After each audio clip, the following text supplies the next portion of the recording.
জীবন চলার পথে যদি বাধা নাহি আসে তাহলে সামনের ভবিষ্যৎ উজ্জ্বল তোমার। কিন্তু এই উজ্জ্বল ভবিষ্যতের মুখ আর দেখতে পারল না জাহের আলভির সন্তান রিজিক। ইকরা নেই, চলে গেছে না ফেরার দেশে। কিন্তু সেই ছোট্ট সন্তান কি মাকে ছাড়া কষ্টের সিঁড়ি বেয়ে উপরে উঠতে পারবে কিনা তা আমাদেরও জানা নেই। একদিকে মা নেই, অন্যদিকে বাধা থেকেই বাবার ভালোবাসা থেকে বঞ্চিত এই জাহের আলভির একমাত্র পুত্র সন্তান রিজিক। এই শিশুটির যেখানে আজ বাবা মায়ের ভালোবাসার আদরের চাদরে মুড়িয়ে থাকার কথা, সে এখন দিনরাত চোখের জল ফেলছে।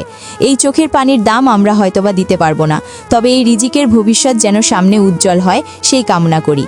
জাহের আলভির স্ত্রী ইকরা যে এই অল্প সময়ে না ফেরার দেশে পাড়ি জমাবে তা হয়তোবা কল্পনাও করেনি ইকরার পরিবার থেকে আলভির পরিবার। মান অভিমান প্রতিটা সংসার জীবনে আছে।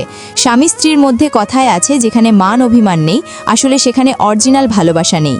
কিন্তু এই মান অভিমান করেই আজ বলি হয়ে গেল ইকরার মতো একটি মেয়ে। যদিও ইকরার মৃত্যু ঘিরে নানান রহস্যের জক রয়েই গিয়েছে।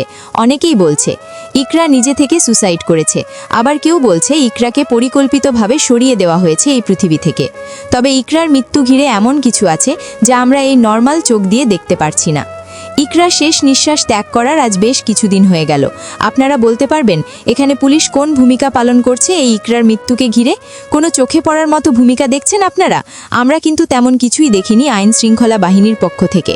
তাহলে এখানেই বুঝে নেন ইকরার মৃত্যুর পিছনে আসলে কোন অদৃশ্য শক্তি কাজ করছে, যার কারণে ইকরার ময়না তদন্ত আসলে এখন পর্যন্ত প্রকাশ করা হলো না।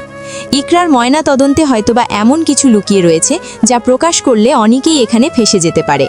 একদিকে ইকরা অকালে চলে যাওয়া, আর অন্যদিকে ইকরার সেই ফুটফুটে ছেলে সন্তান রিজিকের জীবন বেঁচে থেকেও জিন্দা লাশের মতো বেঁচে থাকা, এটা আসলে জীবন নয়। যার পৃথিবীতে মা নেই সেই বুঝে মা না থাকার কষ্টটা আসলে কতটা কষ্টদায়ক। যে মা 10 মাস 10 দিন গর্ভে ধারণ করে এই পৃথিবীর আলোর মুখ দেখালো, সেই মা আজ নেই রিজিকের। এটা আসলে কতটা কষ্টদায়ক ও হৃদয় বিতারক ঘটনা তা বলে শেষ করা যাবে না।